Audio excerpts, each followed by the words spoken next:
Hello mga B, tara naman tayo sa ating panibagong videos for today. So finally, no, nakapag-upload na rin ako dahil masyado po akong busy.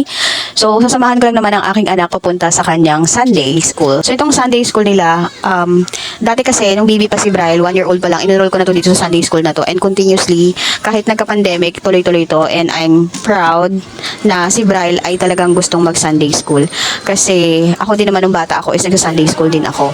So ito, papunta kami sa sa Chowking ngayon yung nila, yung site kasi nga wala pa silang ulit na lugar na pagsa Sunday schoolan kasi nung nag-pandemic napunta sila sa online tapos nagkakaroon na lang ng online minsan on-site pero pa iba-ibang location kasi nga wala pang specific lugar ulit na pwede nilang puntahan every Sunday. So for now ganito lang muna, no, online at tapos on-site.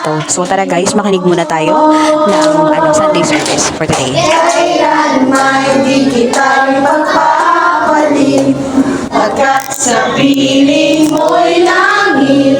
Mahal na mahal kita, Panginoon. Habang buhay!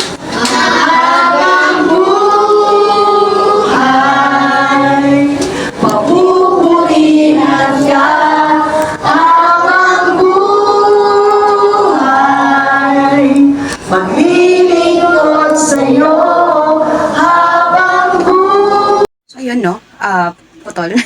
I wasn't able to record everything kasi nga, syempre, makikinig ka ng Bible, lessons, tapos mga payo ng mga pastors, alangan naman, mag-video ka, di ba? Baka pagkamalan kang hindi ka nakikinig.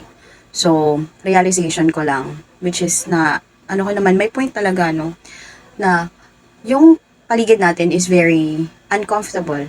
So, hindi tayo komportable. Maraming mga taong hindi komportable, maraming mga sitwasyon na hindi ka komportable, pero you just have to change your attitude towards the situation. So parang, yun yung, hindi ako pala simba, hindi ako pala simba, inakailangan ko ng anak ko para samahan siya, hindi rin niya ako kasama palagi pag nag-Sunday school siya kasi busy nga ako. Kaso syempre kapag dumadating yung mga panahon na parang, ang dami-dami mong problema, ganun, tapos parang nakakalimutan mo na magpasalamat, naalala mo lang siya pag ang dami-dami mong hinaing sa buhay, no? Which is I feel bad, pero ang dami kong realizations. So, minsan pala, kapag kahit busy ka, no, magsimba ka din para din naman makapagpasalamat at makahingi ulit ng paano ba? Nakakahiya. Nakakahiya to. Pero, basta, siguro makapagpasalamat at saka makahingi ng tawad din. Kasi yung mga panahon din na masyado kong problemado, naalala mo yung siya, magpipray-pray ka, tapos biglang pag okay ka na, nakakalimutan mo na, ganun. Though hindi mo naman totally kinakalimutan, pero basta, pag may time tayo, siguro, sama natin yung family natin, magsimba, ganun. Tapos, kung may konting pera, merienda sa labas, ganun. Minsan naman ginagawa namin yung monthly, kaso lang, dahil nga na sobrang busy, hindi na kami ulit. So, kung hindi dahil kay Bral, hindi pa ako makakapagsimba talaga ulit. So, sabi, we have to change our attitude towards the situation, no? So, lahat ng sitwasyon pangit, pero nasa sayo na lang kung paano mo siya i-deal with. Yun yung naintindihan ko at natutunan ko, which is, oo nga naman. Yun lang.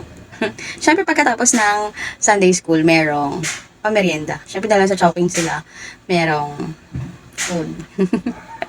At siyempre nakakain na rin mga nanay. Pero kahit naman hindi sa ganong hindi kami nandun dahil lang doon na.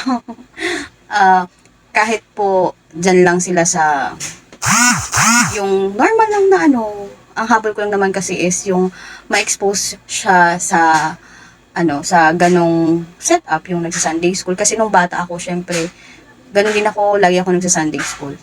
Dami ko din natututunan. Tsaka na-apply mo yon sa buhay, ganon. Tsaka kasi, pag nakakarinig ka kasi ng mga aral, ganon, may namamayo sa'yo, syempre lalaki kang may takot sa Diyos. Yun lang naman. Hindi ako religious po Totoo, hindi ako religious, hindi nga po ako nagsisimba. Pero dahil nga, natututo ako, kasi yung anak ko din, inaakay ako, lalo na pag syempre kailangan nila ng magulang pag pupunta sa ganitong lugar, nadadamay na rin ako. So, which is, natuwa naman ako. Yun. So, thank you for watching. Bye.